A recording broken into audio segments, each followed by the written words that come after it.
Welcome to the experiment, our last one, that has to do with central and inscribed angles. And before we get to that experiment, we just need to review a couple of vocabulary words because those will be very important to our experiment. So first thing we need to do is make sure we know the difference between a central angle and an inscribed angle. So central angle has its vertex at the center of the circle, which is nice.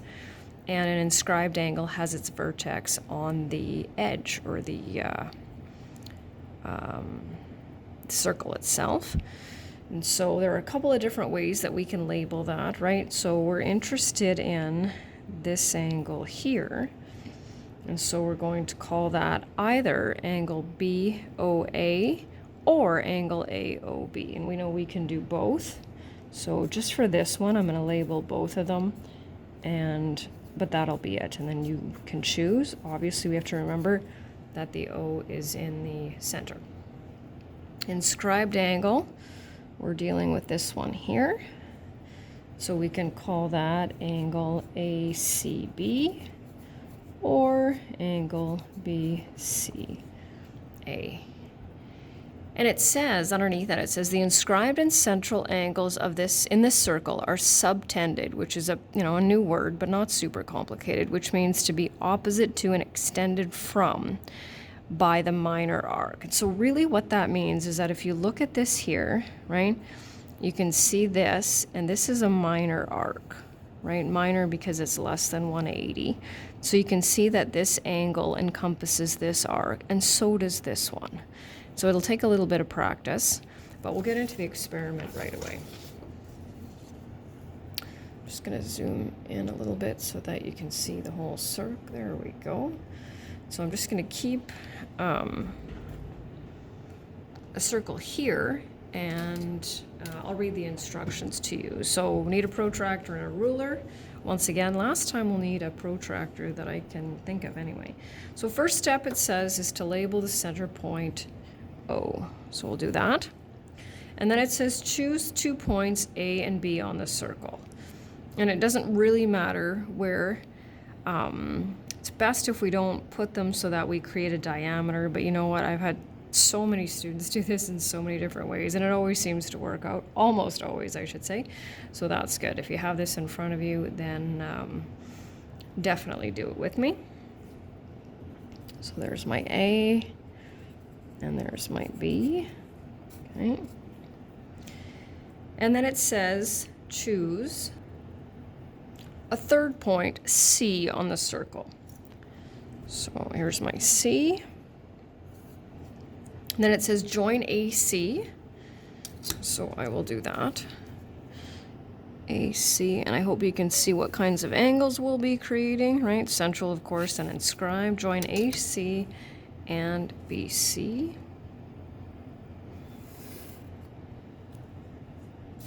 And then it says measure angle ACB. Now this, right, as you can tell, is not going to be a 90-degree angle. And those are the angles that we got when we did the chord experiment as well as the tangent one, right? But you can clearly see this is not going to be a 90-degree angle.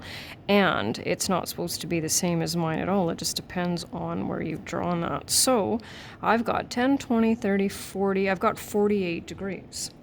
So I have angle ACB, and that's what I'm writing underneath here. I'm just going to leave that there for you. Then it says join AO. And try to draw it in the center. It just makes it a little bit more accurate. This one's a little bit trickier when it comes to measuring, and so you want to try to be as accurate as possible. And hopefully it'll work out. Measure the smaller angle AOB. So of course we don't want to measure this large one right here. We want to measure this one here. So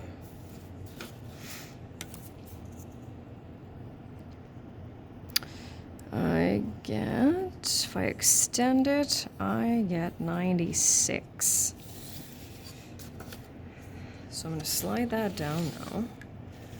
So those are, right, So clearly, let's see, what do we have here? So this one's 96 degrees. That's my central angle.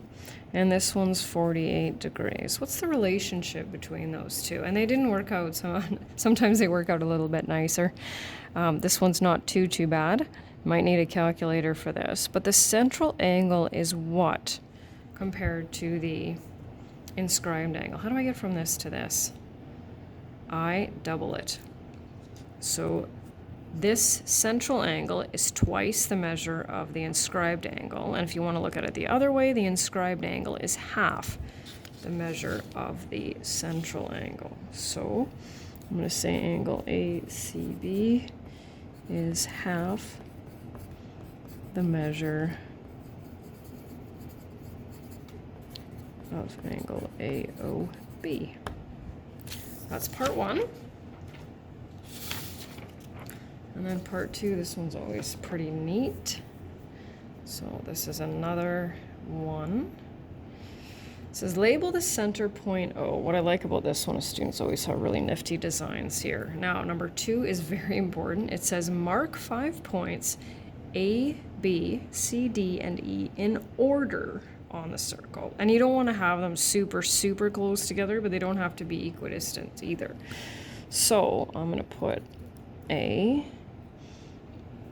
B, C, I'm going to go with D, and E. So A, B, C, D, and E. And then it says, you got to be really careful here, it says join AB. So sometimes students just draw a few too many lines, or in some cases not the right. So AB, AC, AD, that's as far as it went, and then EB,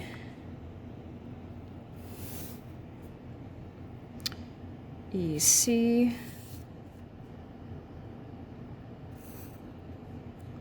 and ED. And then it says join AO, so just I'm gonna make a radius here. AO and EO. Almost got it. There we go. There's my little drawing. Okay. Identify the central angle. Where is our central angle? Well, its vertex has to be at the center, and there is only one, right? So I can see that it's going to be angle AOE. What is the measure of angle AOE? Well, let's see. Put that there. Line it up. Looks like I've got 92.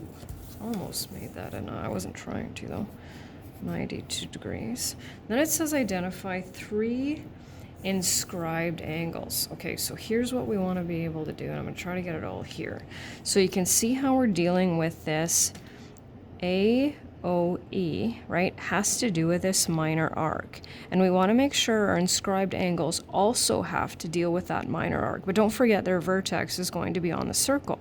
So check this out. ABE, right, still goes through that arc. AC, oh, I missed that one. I know I said to be careful, didn't I? I was going to say, let me just join that, then we'll be good. There we go. Okay. ACE also goes through that arc, and so does angle ADE. And that's why I think that arc is super important and helps students understand what they're looking for, because it is a little bit of a jumbled mess. ACE and AD. So now we want to measure those. Now let's think about this even before. I'm not going to say it out loud, but if we know our central angle measures 92, what's the relationship between the central angle and an inscribed angle? Right? That was the first experiment that we did. So I'm just going to see if I can flip it around here. Let's see what we get. And these are working out, but I also know what they're supposed to be. So angle ADE is 46 degrees. Angle ACE is also 46. And oh, that one worked out nicely too. So all three of those inscribed angles are half of the central angle, which makes sense, right? Because we already know that relationship. So what do we notice about them? They all have the same measure.